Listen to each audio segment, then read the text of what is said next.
If you have power, you would like to protect your power and reinforce it. If you have a great husband, handsome, now you have to protect him from the other ladies. If you have a perfect wife, beautiful, now you have to protect her from some other men who take her away.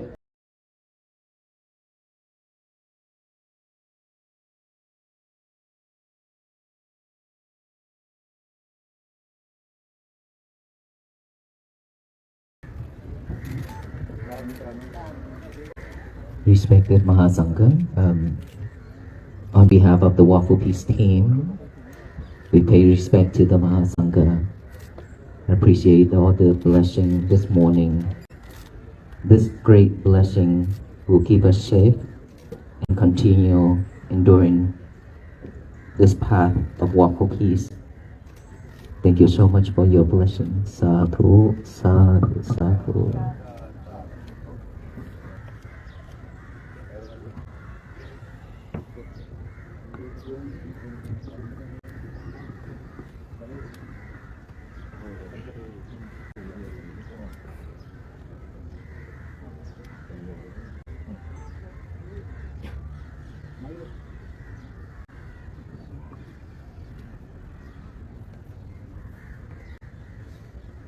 Respected Her Excellency, Prime Minister of Sri Lanka, and all government officials, dear lady devotees,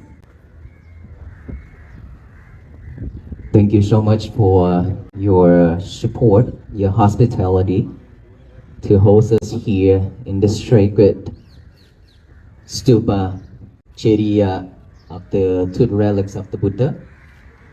We had a great night last night. We will be able to pay respect to the Mahasangha of the chapters last night. And we came here with the support of the delegation here to host us and give us shelters overnight. And this morning to receive a great blessing from this Sangha, and with your present here to support this mission. Thank you so much.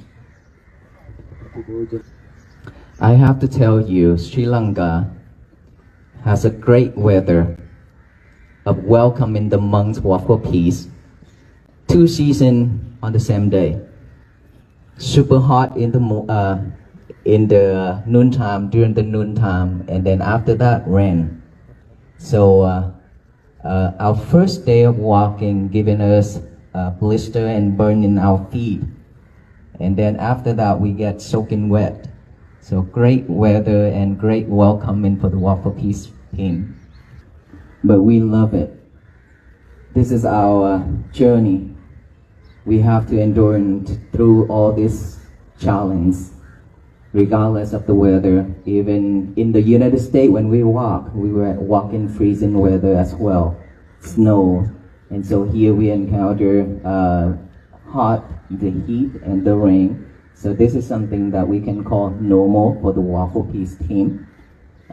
We are not well trained for all these, but we are very flexible to adapt to the new weathers.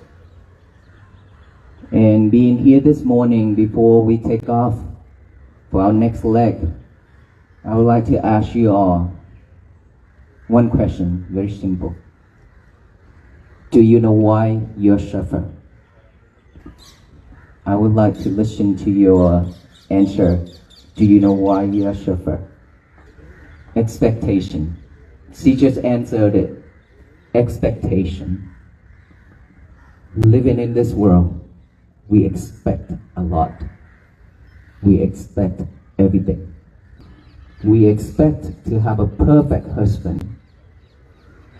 We expect to have a wonderful wife.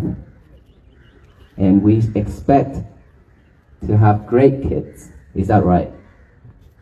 And we expect to have a perfect family with good salaries, a good house, luxury things, good food, and everything in life. And then when we cannot have all of those expectations, we cannot achieve all those, then we suffer. But there's one more thing that you need to aware. Even if you achieve all those things in life with what you ask for, you still suffer. Because now you have to do everything within your power to protect it. If you have power, you would like to protect your power and reinforce it. If you have a great husband, handsome, now you have to protect him from the other ladies. If you have a perfect wife, beautiful, now you have to protect her from some other men who will take her away. Now you had a great job with good salaries, and then one day you got laid off. You suffer. All these samples just tell you that every little thing in life, we always chasing for sufferings. We are not chasing for wealth. We are not chasing for health. We are not chasing for anything but sufferings. And gratefully, we still in the time of the Buddha, Gautama Buddha teachings.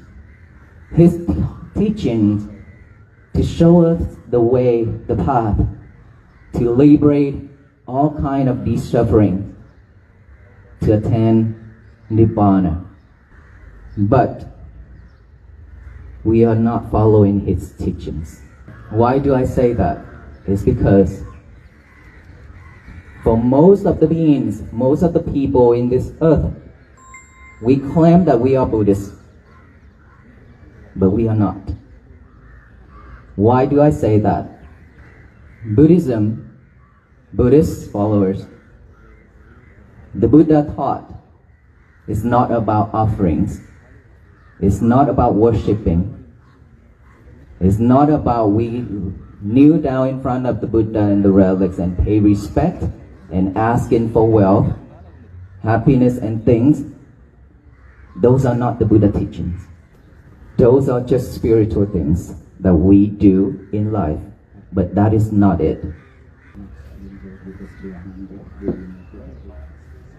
Please stand up to escort the venerable monks to leave because they need to go for breakfast.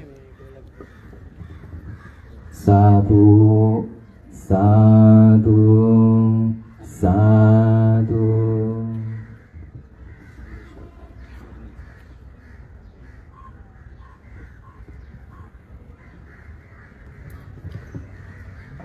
What we have been doing generation after generations, worshipping, offerings, these are spiritual things, but these are not the teachings of the Buddha. His teaching is to show us to liberate all kind of suffering, which is practicing. We have to practice mindfulness to end suffering. And in order for us to end those sufferings, we have to practice diligently every single day. Mindfulness, mindful on your breath, each breath going in and out through this nostril. Be mindful with those. I have to cut it short, so let me try to conclude this because of all the pujas going on. And so, every day we have to be mindful on our breath, mindful on our actions, mindful on our thoughts, mindful on our speech. Always have wholesome thoughts and do wholesome things. And repeat this message every morning for me. Get a piece of paper out to write out the statement. Today is going to be my peaceful day. That is the statement that you have to write down every single morning. Pay fully attention to that statement and write it down and read it over and over with your eyes. And then finally read it out loud with your mouth to state that statement, to tell the universe that today is going to be my peaceful day. so that no one can mess it up except yourself. And throughout the day, please be mindful on thoughts, speech, and actions. I wish you all well, be happy and peaceful. Thank you so much. සියලු දෙනාට මම ආශිර්වාද කරනවා ඔබ සතුටින් ජීවත් වෙන්න බුදුහාමුදුරන්ගේ දර්ශනය අනුගමනය කරන්න ඔබ සැමට සම්මා සම්බුදු සරණයි. සාදු